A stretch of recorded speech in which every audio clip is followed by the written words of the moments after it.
New today, residents are pushing back against the rapid growth of data centers for AI across the U.S. amid growing concerns about the environmental impacts on communities. This is the beautiful city of Maysville. Oh, sorry, could you not hear me?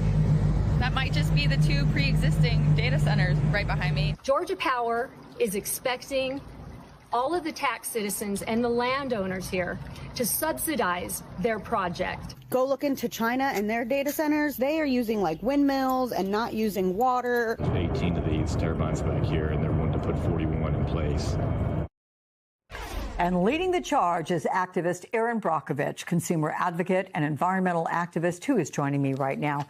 Awfully good to have you back on the show, Erin. Thanks for joining us. And look, everybody knows you famously battled a giant gas company, as portrayed in that Oscar-winning film starring Julia Roberts. And now you are tackling AI. Prior to launching your website, Brockovich AI Data Center Reporting, you wrote, if data centers are so great, why are they being built in secret? How have companies managed to build hundreds of facilities under the radar? These things, I mean, they're huge, so many of them. You can't miss them. Yeah, no. So, the whole thing started for me when I had 30 individual emails from one community about data centers. That's usually a signal for me that something's going on. And so I wanted to see the bigger picture about what was happening with data centers. So that's why we created the map. I was stunned within 3 days that 47, 48 states were reporting. And you just asked a great question, because that's exactly what they all started to report to me. How this happened. They had no idea. These proposals came through. They felt like it was in the middle of the night. They were secret. It was behind closed doors. So they became very concerned at that point.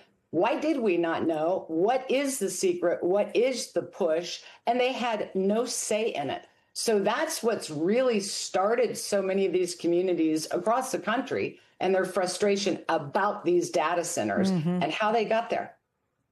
And look, you've noted that you're not completely opposed to data centers. So what aspects of them are you against? Oh, well, we're all concerned about data centers. I think there's a conversation here about AI and data centers. This isn't necessarily a conversation about AI. This is about the data centers and where you're placing them. And they're being placed on top of schools, on top of residents, in, hospitals, in locations. And again, you said these things are monstrous. And what's happening from proposal to construction to running. Let's talk about the non-disclosure that's really frustrated people. They're extraordinarily concerned about their water. They're extraordinarily concerned about their energy bills, which many people are now reporting in the facilities that are up and running. They are double and triple the electric bill. They're very concerned about all of this on top of an already strained infrastructure system. Not to mention, they're very worried about the land, what's happening to the wildlife, and most importantly, what is the future impact on their health, and the just enormous reports coming from people about the noise. They said it is so loud. This is a 24/7 situation, nonstop, just in your ear, humming, hissing, and buzzing. And people just feel like they're going crazy there. So AI advocates say that these data centers are necessary for growth, and they will provide opportunities for technological advancement. They're going to create high-paying jobs. Is there a way for these centers to coexist with residents who share their communities with them? Do you see that happening? Not at this size, and not if it continues to be secret, if not letting people have a voice at the table. Explain to me what this is. Not if their utility bills are going to go up, not if they're going to lose their water, or their well water's lower, or they're having to dig deeper wells. And no environmental impact studies, zero information, zero oversight. If we keep that going, I think they will collide and they won't get along. And, what I'm watching, and I don't like what I'm watching, is once again, we're doing the same thing over and over again, expecting a different result. Here with some new industry that's coming in with no, again, oversight, no studies or anything. It just gets rammed down your throat. and you have to accept it. And then we're going to find out 5, 8, 10 years later, oh, oops, this was a really big mistake. Hey, Josh, can you put back up her website that shows these data centers? Because, Erin, since starting your website in April, more than 3,600 AI data centers have been cataloged on this interactive map that we're showing here. Right now, there are more than 4,300 data centers nationwide. Have you heard from any of the big companies involved in the construction of these centers? And what can communities do to push back and be heard beyond your website?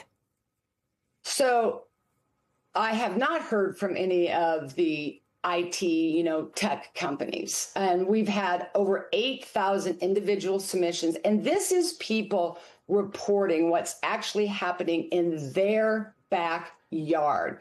We've pinned now over 4,700 reports. We're backlogged in getting the reports on there. But what I am seeing, and I have never seen anything like this in my career, let alone it be the entire country, a bipartisan issue, but how they are organizing. They are educating themselves. They are networking together. They are informing themselves. And the one thing that they're doing is showing up. They are showing up across the country. And, we are now seeing about 79 plus municipalities who are putting on bans, moratoriums, pauses. We want more information. We'd like some studies. We're seeing states now doing the same thing. And that is all coming from the people, their voice, and showing up again in numbers about how important this is at a very local level to their city councils, that you hear us, that you see us, and why this is going to be a problem for us. Let me remind viewers, if they're interested, the website is Brockovich AI Data Center Reporting. Erin Brockovich, you keep on keeping on, and we're awfully glad for it. Thank you so much.